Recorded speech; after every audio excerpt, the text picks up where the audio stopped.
10 মিনিটের আবেগ মাগো, 5 মিনিটের সুখ। কে তুমি মা দেখতে দিলে না এই পৃথিবীর সুন্দর মুখ? জোর করে তো আসি নাই তোমার শরীরে আমি।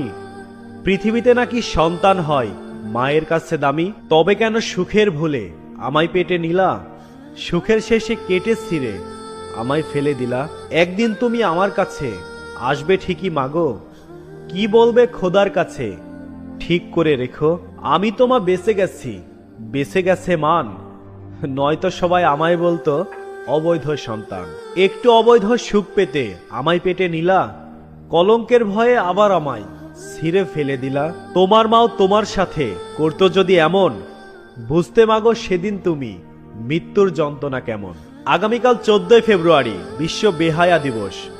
এই দিবসটাতে অনেক মেয়ে পবিত্র অবস্থায় বাড়ি থেকে বাইরে বের হবে, কিন্তু পবিত্র হয়ে আর বাড়িতে ফিরতে পারবে না। 10 মিনিটের আবেগ আর 5 মিনিটের সুখের জন্য সে নিজেকে কলঙ্কিত করে ফেলবে, সে নিজেকে অপবিত্র করে ফেলবে। যে অপবিত্রতার ফলটা সে পেটেও ধারণ করবে, কিন্তু তাকে এই দুনিয়ার ভালো মন্দ কোনো কিছুই বুঝতে দেওয়া হবে না। দুনিয়ার ভালো মন্দ বোঝার আগেই তাকে এই পৃথিবী থেকে বিদায় করে দেওয়া হবে। কি দোষ ছিল সেই নিষ্পাপ ছেলেটার, যে এই পৃথিবীর ভালো মন্দ বোঝার আগেই, যে এই পৃথিবীর আলো দেখার আগেই তাকে পৃথিবী থেকে বিদায় করে দেওয়া হলো। প্রিয় বোন, তুমি যেই আবেগ নিয়ে, যেই ভালোবাসার জন্য নিজেকে অপবিত্র করে ফেলছো, আর সেই অপবিত্রতার ফসলকে তুমি নষ্ট করে ফেলছো, একটাবার ভেবে দেখেছো তোমার মাও যদি তোমার সাথে ঠিক এমনটাই করতো, এই পৃথিবীতে তোমার স্থানটা কোথায় হতো? সবাই তোমাকে অবৈধ সন্তান বলতো। সারা জীবন তুমি তোমার মাকে ঘৃণা করে বাঁচতে।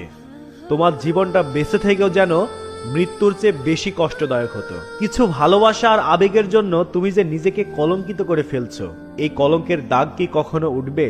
তুমি যার সাথে নিজেকে জড়িয়ে নিজেকে কলঙ্কিত করছো, সে হয়তো ঠিকই ভালো থাকবে। সে দিব্যি তার বন্ধু বান্ধবদের সাথে তোমাকে নিয়ে কাটানোর সময় নিয়ে হাসাহাসি করবে, তোমাকে সবাই ছোট করে দেখবে। তুমি যার ভালোবাসায় মগ্ন হয়ে তোমার সবকিছু দিয়ে দিচ্ছ, সেই মানুষটা একসময় অন্য একজন মানুষের সাথে সুখে সংসার করবে। কিন্তু এই 14 ফেব্রুয়ারির নামে তুমি নিজেকে নষ্ট করে ফেলছো।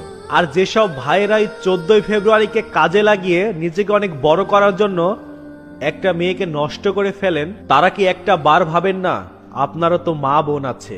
তাদের সাথে যদি 14 ফেব্রুয়ারির নামে এই ধরনের কাজগুলো করা হয়, আপনি কি মেনে নেবেন? তাই নিজের বোনের কথা ভেবে হলেও অন্য একজনের বোনের সম্মানটা নষ্ট করেন না। কারণ আপনার কাছে আপনার বোন যেমন রাজকন্যার মতো, ঠিক আপনি যাকে নিয়ে এই সিনেমিনিটা খেলছেন, তার ভাইয়ের কাছেও সে হয়তো রাজকন্যার মতো। তাই ইহুদি খ্রিস্টানদের 14 ফেব্রুয়ারি এই বিশ্ব বেহায়া দিবসটাকে আমরা